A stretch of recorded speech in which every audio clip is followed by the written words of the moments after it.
Welcome to the Motivated Martial Arts Podcast.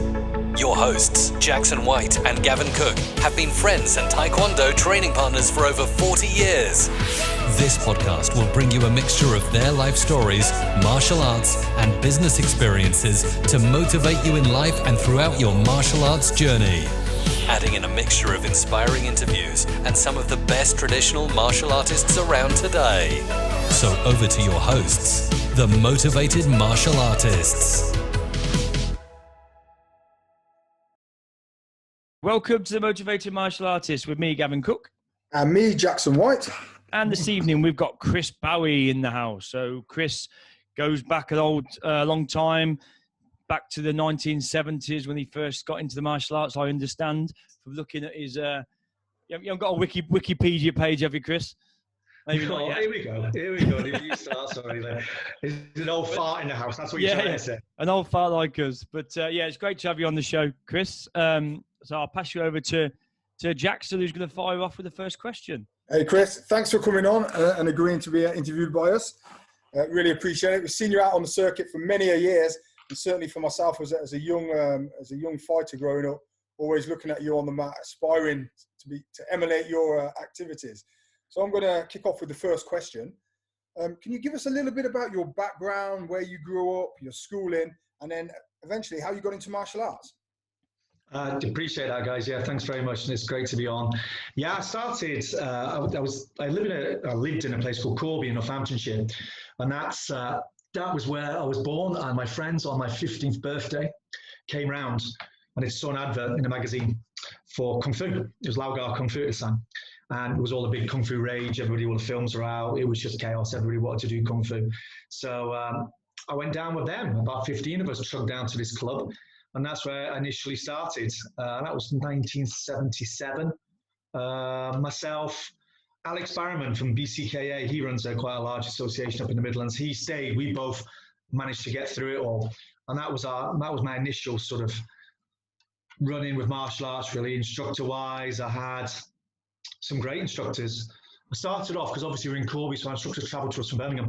So I started for Clive Parkinson. He was a fantastic middleweight champion. I suppose that's really where my sort of love of comps came in, because you didn't really have much choice. I don't know what you guys were like, but you didn't have much choice. He was just fighting was part of what we did. I had him for quite a while, and then he left, and we had Humphrey Broomes, who was another great fighter on the Lau squad. He took over and had some quality years with Humphrey. Then eventually I went down to Birmingham to an instructor's course with Master Yau. And our club at that time, the numbers were dwindling, so they closed it. And Master Yau said, well, come up and have lessons with me. And that's how I ended up starting with Jeremy Yau, and I stayed with him right the way up to 1996. So, yeah, good days. There was some good fighters in the old Aston Lau Gar squad, weren't there, back in them days? Yeah. Some great names. I mean, obviously, you still got a lot of them. A lot of them are on Facebook now. But you had the Lau team, didn't you? You had Banbury with Mark Aston and Alvin Mighty. You had the Aston Black Dragons with Vince. He was a fantastic instructor. He passed away now, obviously, Vince Buckhorn. But I'm just trying to think of some of the guys. Wayne Turner, wasn't he? Spider. A lot of the guys that were in the Aston squads, but it was always Birmingham. Birmingham seemed to have just that little bit more. You had Neville Ray, obviously Parky, Babs, Lynchy. You had all these ones. We were a little bit before my time, to be fair. As you said, you were watching me when you were young. I used to sit. But Nathan Lewis. Nathan, Megatron. Yeah, we had him on the other week. We knew quite a few from around the Northampton way, didn't we? Yeah, that's right. The Brown brothers. Yeah, exactly. Yeah. A lot of the Lau guys went on to do really good stuff. I mean, obviously, some of them left, like myself, left the association and went on to form their own particular styles and systems, and they're all doing really, really well. So I bump into them. It's like everything else, but we're missing the circuit, isn't it? Because just when you bump into your mates you haven't seen for ages, every so often at the tournaments. But, nowadays you've got social media, which is good, but not the same as meeting them again, No. So just talk us back. So you started, how old are you? Did you say 15? 15. So you were drawn in by the Bruce Lee, the martial art genre that was massively on the rise through the cinema. Yeah. When you got to your first class, what were your first impressions? Chaos, to be honest with you. Chaos, because everybody and their dog wanted to do Kung Fu. So it was just Yeah, it was like that, to be honest with you. And it lasted for about 2 or 3 weeks because Parky was pretty brutal, to be honest with you, Clive, and he sort of got rid of the ones that weren't prepared to work hard. But it was your classic horse stance forever, knuckle press-ups, fingertip press-ups, wrist press-ups, arm conditioning, all different drills, and then your walks, your forms. And eventually got to the sparring, which is where you found out the ones that could take a punch because you really did get punched in those days or didn't, and all of a sudden it wasn't like a film anymore when you got your nose wrapped around your face. So we got rid of a lot of them that way, I think, So it sorted the men from the boys, didn't it? Just a bit. Yeah. But it's amazing how much it's changed, isn't it? When you think now, what it's like when kids first walk in the 15-year-old now first walking into the dojo or the dojang, it's a whole different world, isn't it? Everything is done properly. They've got full sparring equipment. In them days it was literally just you just pick someone to fight. You ain't got any sparring equipment. Oh, don't worry, just put a bandage around your knuckles. That'll do. That'll keep you going for a while or whatever. You must have went to a posh club, Gav. I don't remember getting any bandages to wear. I remember getting my first set of sparring gear on my 10th birthday. Yeah. That was the old, in fact, say sparring gear. It was the old dip foam fat pads. Okay. Prior to that, all I used to have was a shin pad with a bit on the foot, bit on the instep, and that was it. And maybe some little white bumper mitts. Oh, the bumper mitts, which look more like hand wraps. Yes, yeah. They wouldn't pass as bag mitts these days, would they? Yeah, I mean, they wouldn't even. Yeah, exactly. I mean, I think going back to what you said there, I mean, at 15, I fought in my first tournament. I was just told, they said, a coach is going to appear at the bottom of your road and get on it. That was it. That's what we were told. So me and Alex trudged down to this coach, dry enough, it turned up, dived on it, and took us over to Banbury, I think it was, to fight in the Oxford Open. And I'll always remember it. I was 15 and I ended up fighting a man, dare I say it, you know what I mean? A fully, mid-30s type guy, a black sash. And in those days, there were literally only about 2 black sashes in the room. And I was unlucky enough to get one of them. And that's when I first got my nose broken. He smashed my nose with a roundhouse kick. So I had to go home and tell me. So my mum sent me off on this bus, hopped off the bus, rearranged. Do you know what I mean? You wouldn't get away with it now. It just wouldn't happen, No, what we've said before quite a few times on the podcast, when me and Jackie were 15, we used to go and enter these regional competitions in the junior divisions. So we entered the junior, and then we used to sign ourselves up for the adults straight after. So we used to go and fight the juniors, and then just go and fight the men straight after. And it's just we were lucky. We were in the lightweights, about 15 years old. There was nothing on us because we'd been training from. I picked up training from the age of 4, so I was fairly, dare I say, ring wise. But there's no comparison between the strength of a kid and the strength of an adult, regardless of the weight. So but it was part of our education, I think. Learning how to make sure we're not getting hit or beat up. If you tell people that now, I mean, the documents, the disclosures you sign, to this, and everything's to get into a competition. I mean, my son, he's been training with me since he was about 5 or 6, to a good standard, and he fought, but he couldn't get his head around the fact that you would fight blokes. Or do you remember when you used to line up? It was just size. Do you remember? Certainly in our club, with Dave Oliver in Warwick. You would have your top black belt, your most senior black belt, and you go all the way down to the end of the gym. And then your white belt would start with the senior black belt, and you'd work all the way down. You just, and no one ever thought anything of it. And it was, and I certainly remember being, from the age of 5, 6, going into that gym, and that was probably one of a handful of kids. And some of the adults, the word control, they couldn't spell it. Never mind understand what it meant. And even if they did have control, I remember getting floored many a time by people just booting you with a side kick, a front leg side kick. And before you know it, you're 7 stone wet. You're flying through a radiator. Yeah. You just wouldn't line kids up with adults today. No, it just wouldn't happen, would it? I mean, number one, this whole issue now of parents watching or people watching. I don't know what it was like in days ago, but spectating wasn't allowed. Do you know what I mean? It just didn't happen. You wouldn't have people sitting there watching you spar. No. And then people walking onto the mat and asking you questions. And we're still quite strict about it now, to be honest with you. I don't like it. I don't agree with it. I think if you decide if your child is to do martial arts, I don't mind maybe the first time watching, but then it's all about trust as well, isn't it, really? And if you should have found a decent club, Yeah, it's interesting how the times have changed.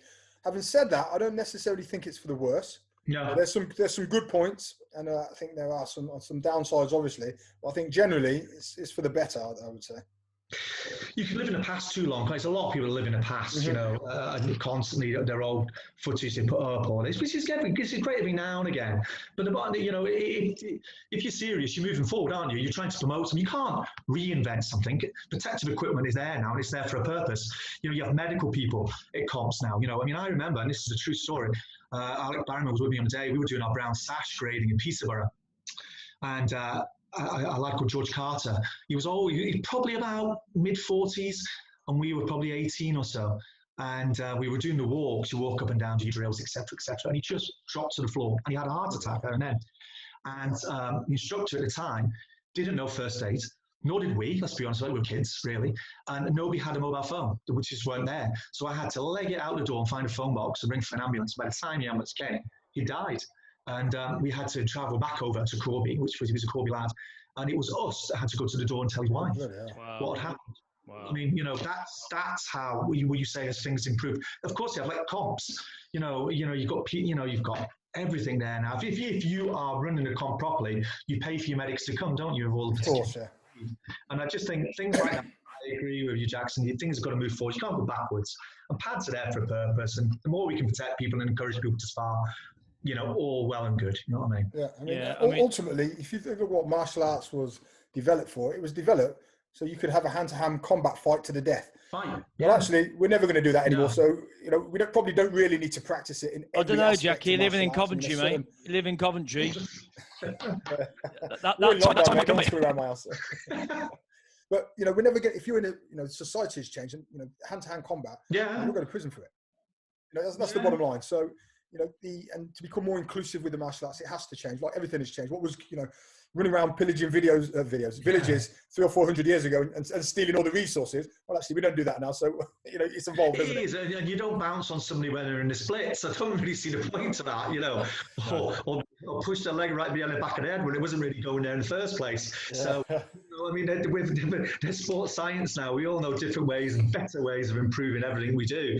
And I think if you want to take the sport, art, fighting, whatever you want it to be, further on, then you've got to sort of go with it. And my son's good at it because he's sort of, you know, he's looking at new things all the time, and we push it through the clubs.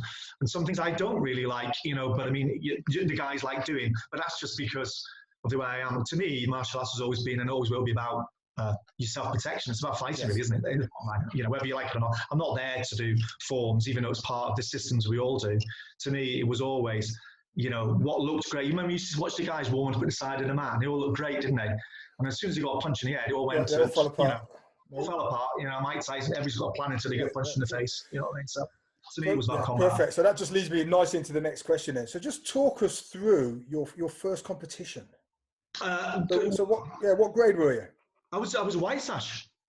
And again, it wasn't sort of, you know, the grade thing didn't really matter a lot of the time. It was the size related issues to it. I mean, let's just go away from the one we talked about, because I mean, I've told you about that one, getting my nose flattered. But then as we got further in the first comps, we used to go to them as a team, and we'd get turned away because we had black suits on.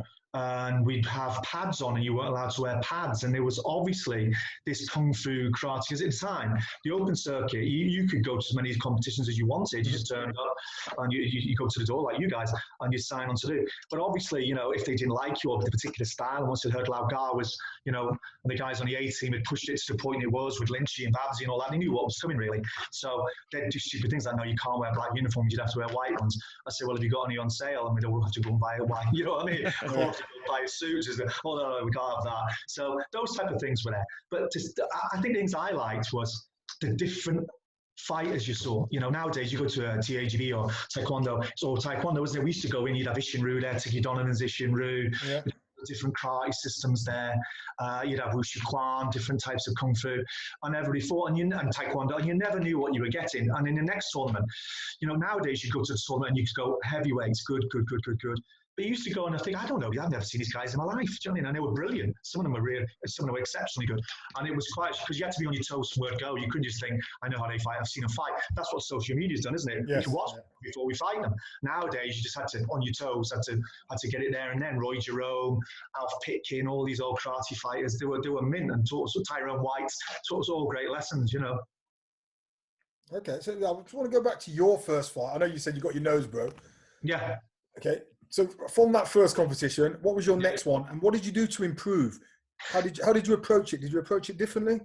So you're keeping your guard up.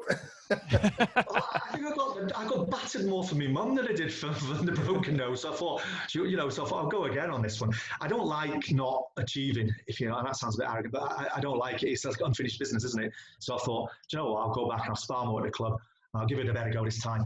And I did. And I've always said this to the guys, it was a lot of fighting and getting nowhere. Surely you guys are like, nowadays, a lot of people go to a tournament because there's so few in their categories, they win straight away or they get placed straight away, Yeah. With us, there were so many in the categories, you just get snotted and you were happy to get to the third round, So I kept going and going and going, 20, 30 tournaments before I even got a glimpse of a medal, So that to me was the most important thing, not giving up. I think that's what built the character in the old school fighters, because it was never an easy way. I mean, in the heavyweights, even at the top of the end where I was fighting, you'd have 30 or 40 top heavyweights, lining up at the side of the mats to get through. There was never a time I got there to be four in my category. Do you know what I mean? No, and it's interesting because we speak to a lot of people, and very few ever tell us that they got onto their first mat and they won their first fight. Some of the best fighters, a Moshigeri, woof, and they're out straight away. And I'm like, well, where did that come from? But they learn from it, and it's and it's something that I promote quite a lot, and I know Gavin does. It's about failure, experiencing those failures. If you don't fail and learn from it, how are you ever going to improve? Yeah. And that's probably, I think, one of the downsides, as I mentioned, of today's society. People are expecting, turn up on the mat, 3 people in the competition, you're going to go away with the medal. And it'll be like that every time. Yeah, people, really, it's you've almost, got to go through that transition of failure. Sorry, Jackie, I was going to say, it's the kids, isn't it? The kids these days, we're in a society that are scared to fail. Parents, I don't want them to fail, and I want them to keep achieving. It's good for them. Actually, you know what? Failing your grading or getting beat at competitions, and they're some of the best lessons you could ever learn, because you feel shite, don't you? You feel shite for it, and you know what? It makes you come back stronger because you don't want to feel like that again. Yeah, I mean, I read an interesting feed the other day on a guy called Jed Moran, who's a very high-ranking Shotokan instructor of the KUGB, and he was asking people's comments on exactly this issue here. And a guy came on, and he said that he watched on the panel with Sensei Inoida, and who's again sadly no longer with us. He watched this guy do what he thought was a perfect first hand. Kata with Chris, kick was there, and he failed. And he said to Inoida, what was missing? He said, spirit. That was just his comment, spirit. So, he could do all the moves, but there wasn't really anything behind it. Yeah. So, interestingly, did he come back? He didn't answer, but you see, that's the issue, isn't it? I mean, I was knocked back on my black sash. In Kung Fu in Lau Gar, you only graded once a year for your black sash. And I went down, I was visiting my wife in Manchester, and I went down, and mine just wasn't on it, to be fair. And I did this particular form, and I did it wrong. And it was literally weeks away from the grading. And as I say, he just looked at me and he says, you can wait. That's all he said, Jeremy, you can wait. Now, that was like another year, do you know what I mean? I thought, I left, I'll be honest with you, I left. I thought, I've had enough now. And I went and joined karate in Corby for a while, did a bit of Wado. But then I realised it just wasn't for me, karate. I've got to be honest with you, it just wasn't for me. And to be honest with you, I knew I'd wimped out, and I thought, no, I've got to go back. So it was only a few weeks. I mean, and I went back, and then I moved down to Manchester, and I found a place, and I just practiced. And when it came to the black sash grading, there's a panel, about 6 or 7 on this panel. And Jeremy Yau never used to call, never used to say anything. He just used to let other guys do it. And when I stepped up to do my form, there's somebody about to say something. He stopped and he says, do the form like that. So he obviously remembered the one I'd mucked up, if you know what I mean. Yeah. And he watched it and he just nodded. And I thought, yeah, I see your point. Maybe I was a little bit too arrogant, do you know what I mean? And too sort of cocky, But it's, do you know what? It's not a bad thing, is it? Because it taught you something. Yeah, and and again, in society, a lot of people don't get those knockbacks anymore because it's all non-competitive, and everybody has to win. Well, actually, life isn't like that, really. No, it's certainly not like that. You'll come across, you might live in the nicest neighbourhoods, work with the nicest people. There will be some knockbacks in your life, regardless, at some level. And the more you're prepared for that, the easier you'll cope with it. your ups and downs are the most important thing, if you ask me. If life was so bland, you went along and nothing happened, or you didn't have anything. But like now, I'll be honest with you, I'm going to sound sick and tired of seeing people whinge and whine on Facebook about their clubs and how it's going this and it's doing that. Just get on with it. I mean, a lot of people are in the same boat and in a worse boat than you are. Just because your club can't open, or just because you can't train a little bit, come on. Get your hands together. There's a lot of keyboard warriors out there, aren't there? Just moaning and groaning. And I know one thing we always talk about is just can't stand that victim mentality. It just drives me insane. It's like we all should be accountable for everything that we do in life, right? We're accountable for the good stuff. We've got to be accountable for the shit stuff as well. Because at the end of the day, we put ourselves in that position by becoming school owners. That's it. You can't blame anyone else. It's just unfortunate, wasn't it? It just happened. I tell you what it did do. I think for a lot of people, it showed people, number one, that they were either overstretching themselves in these mad, huge, lovely dojos, and I think a lot of people took their students for granted, quite frankly. Yes. As just a form of an income, and I think now they're starting to realize just how important these people are to them, and that's really, I think, quite a good thing. It's made people really evaluate the way they teach, the way they train, the way they get things over to people. But at the same time, when you've got people, and I'm serious now, on the first lockdown, we had, and I'm not here to, we had high-ranking martial arts people in tears because, please pay your monthly. Come on, what's the martial? Surely dignity is part of the martial arts as well. Do you know what I mean? Surely that was something good towards us. You know what I mean? Yeah, I know. Whinging and whining when you lose. It's the same thing now, isn't it? When you got your face slapped on a tournament, you didn't go off the mat crying. At the end of it, you just went on and come back on again. So I think people have got a bit of a backbone, to be honest with you, and see what happens. That's it. No, that's a good point. So throughout your competitive career, talk us through some of your most notable fights. What you thought were some of your notable fights against maybe in world championships or in a Clash of the Titans and against some good opponents. Yeah, I mean, do you know, I've never won a world title. That was another thing with Lau, was very political. So, again, nowadays you have martial tourism, don't you, really, where lots of people go to world championships.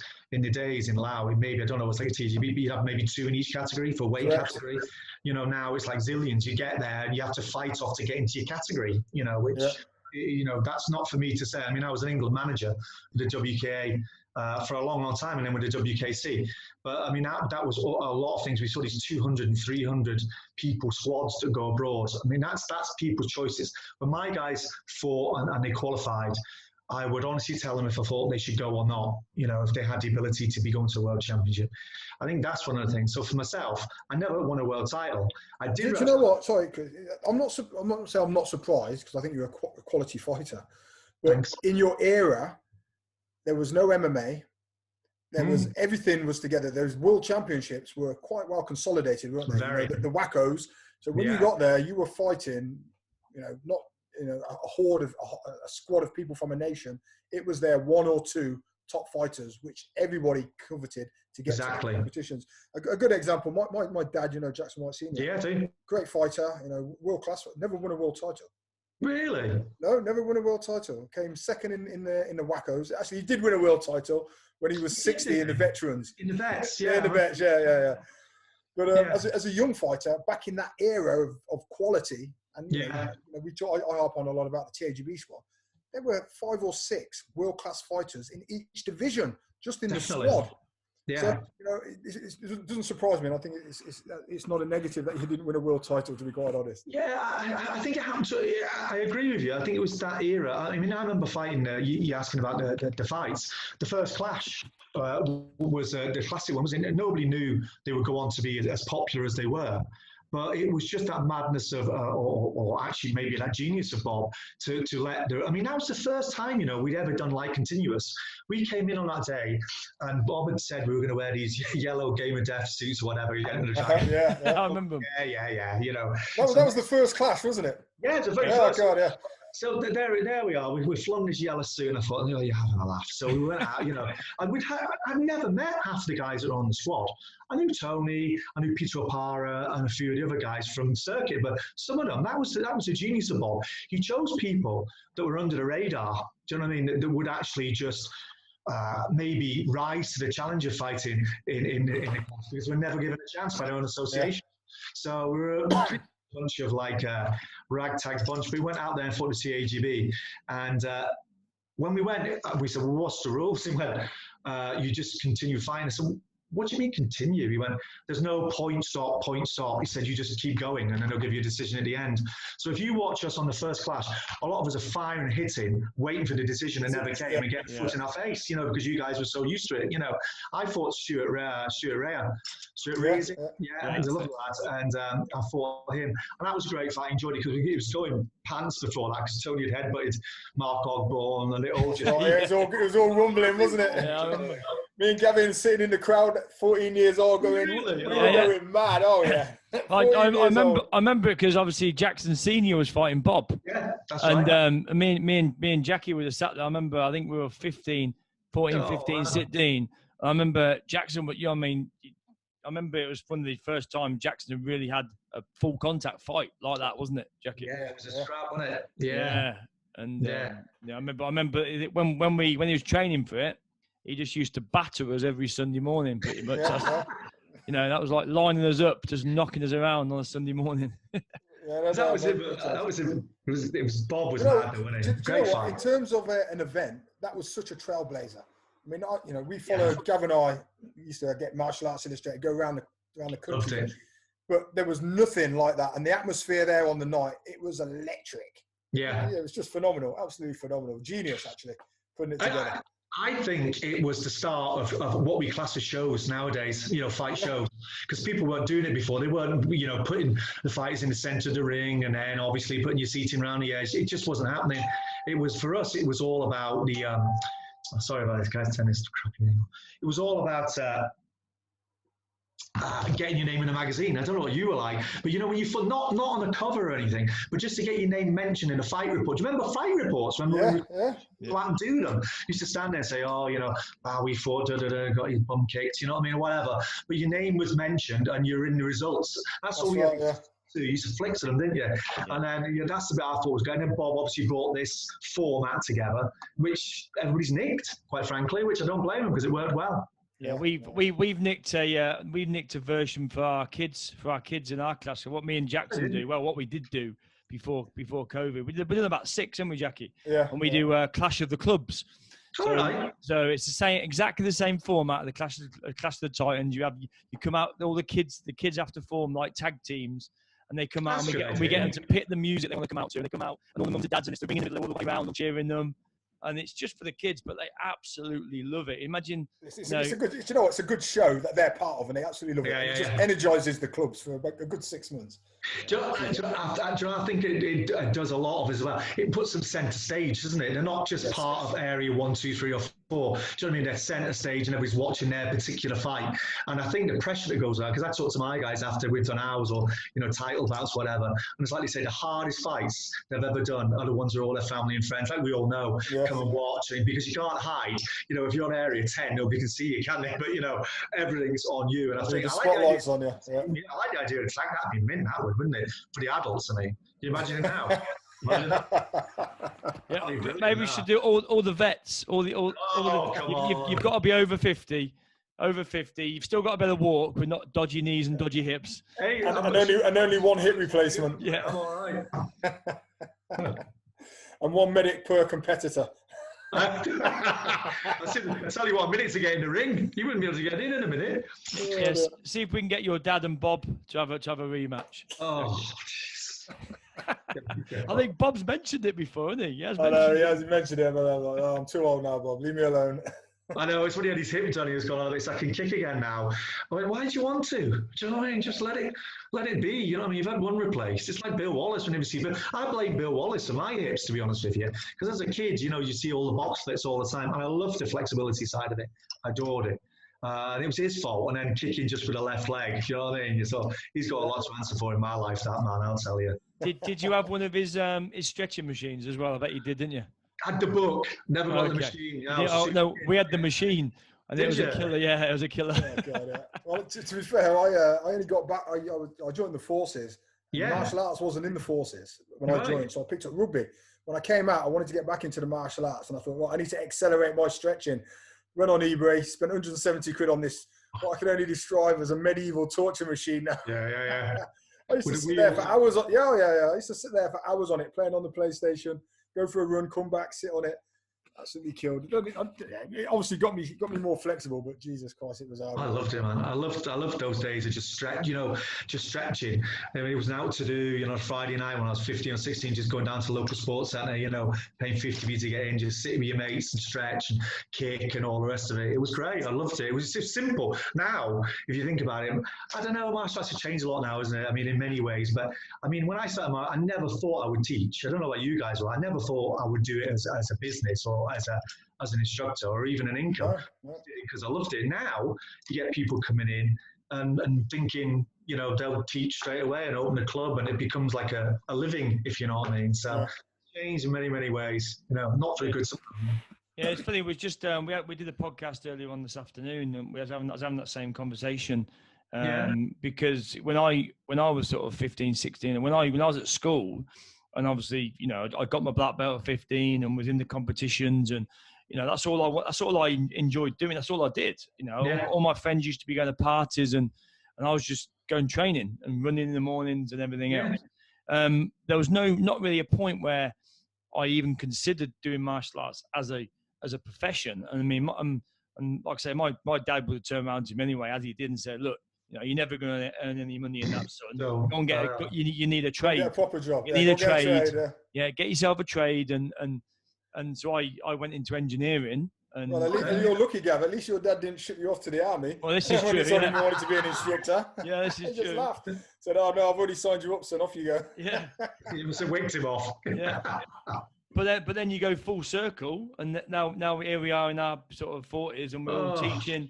And you think, I wish I'd done this when I was pretty younger, because it would have been, well, I don't know. The thing is, it would have been a lot different, wouldn't it? Because there wasn't the you've not got you didn't have the social media in them days. You didn't have the advertisements. People, it wasn't really kids, was it? It was always just adults, So and adults are fickle, aren't they? So Yeah. I mean, even females training, women training in martial arts. I mean, I don't know, for the first, many years, we didn't get many female fighters coming through or even wanting to train. It was very male dominated. Now, he's easily 50-50, if not more. If not higher, I would say. Yeah, I agree. And I think that's one of the really good things I've seen about it. I mean, I remember when we were starting off, if you got asked to go out and just do the warm-up in front of your class, you thought you'd made it. Do you know what I mean? It was like, wow, do you know what I mean? I'll do this.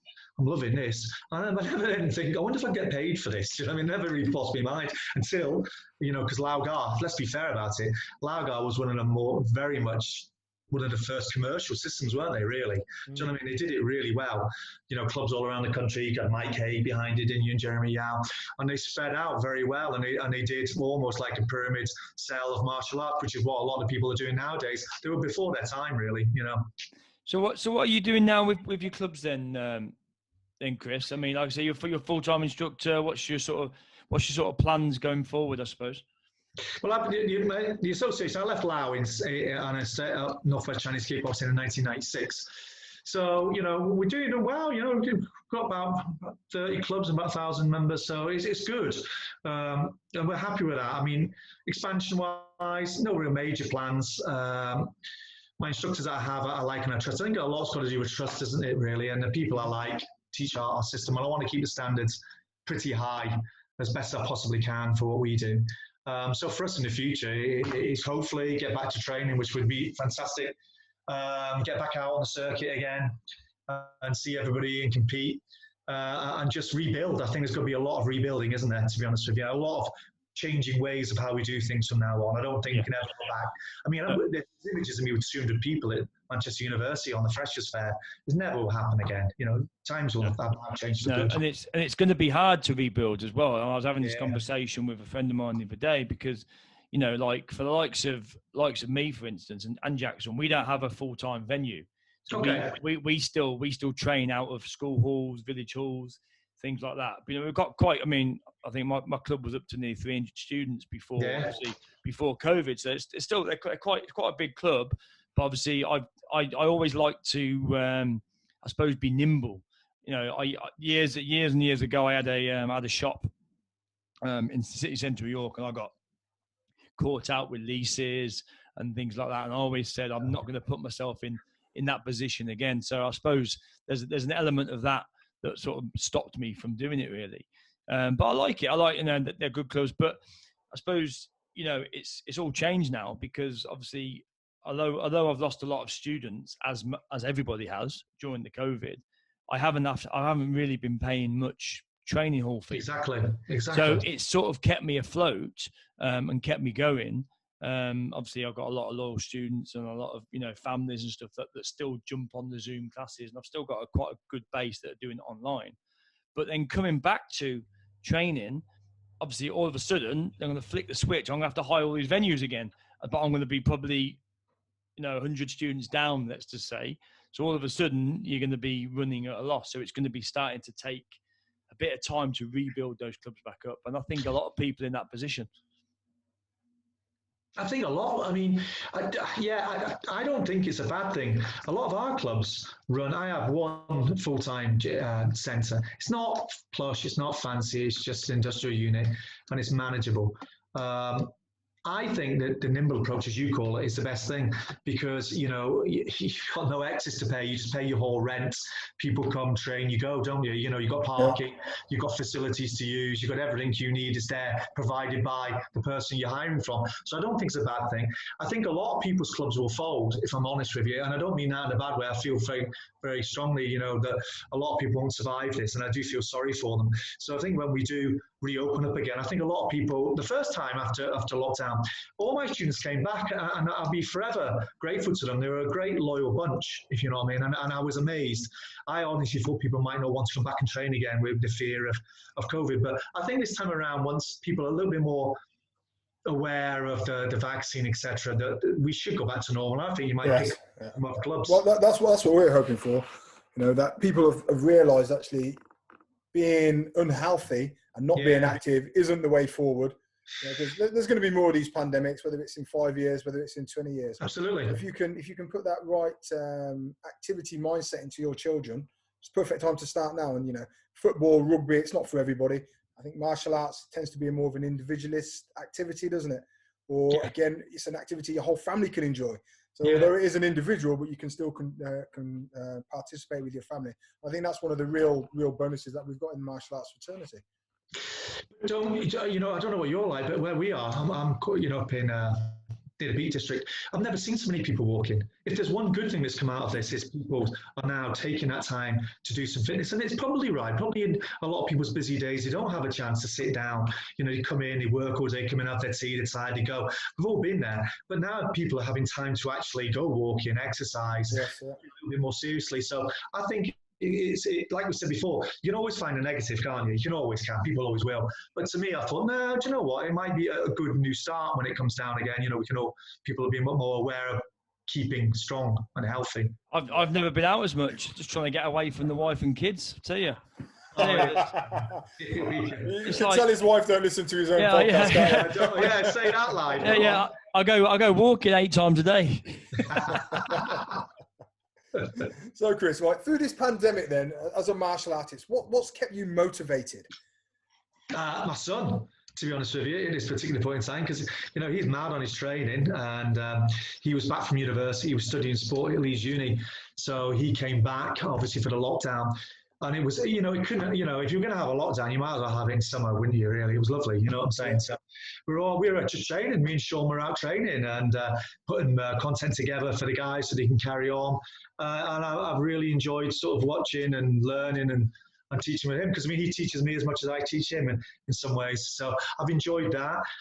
What keeps me motivated during the lockdown, I've tried not to think too much about business. I'm going to be completely honest with you, because I think that's a thing that can affect you if you're not careful. You just worry too much.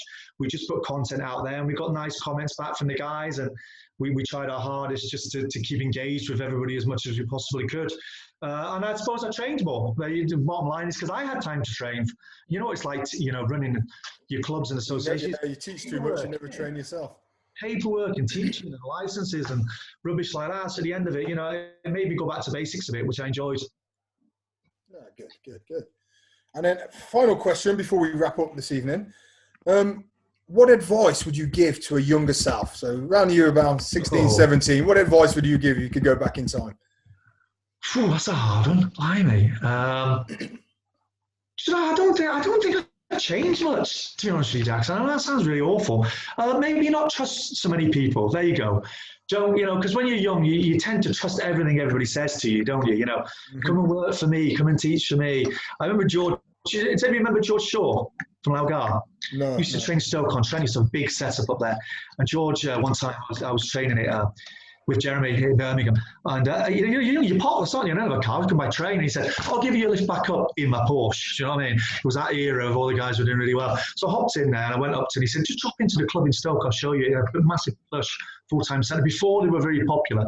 And then they had two of these. He said, but you got your kit with you. You know what's coming, don't you? He said, just put your pads on. Next minute I was found with his two top sort of guys. And we had a right old tear up, And I think it was, for all intents and purposes, a bit of an audition, really. And he said, do you want to teach me? He said, you can teach over in such and such. And I sort of said, yes, really. When I came back and I told my wife, she said, why are you working for him? You could have done it for yourself. Just ask Jeremy and he would give you that area. And I did, and he did. So don't get sucked into to be yourself, have belief in yourself, which I suppose in a strange way I didn't have that belief then to know I could do it. So there you go. That's probably what I'd say. Believe in yourself a bit more. Yeah, perfect. Good advice. Good advice, definitely. You keep going walking, Gavin, and don't tell your wife. I keep trying to get by another dog. Give me the excuse to get out of the house. How many have you got now? 10? No, 50. I've just opened the kennel in the back garden. Idiot. Hey, Chris, we're going to leave it there, my friend. Thank you very much for taking the time to speak to us this evening. It's been an absolute blast, actually. Pleasure. It's been great. It's been nice to catch up. Like I said, I've not met you before, but I've seen all your content that you put out there, and it's funny. It's funny with social media, isn't it? Because you feel like you know all these people.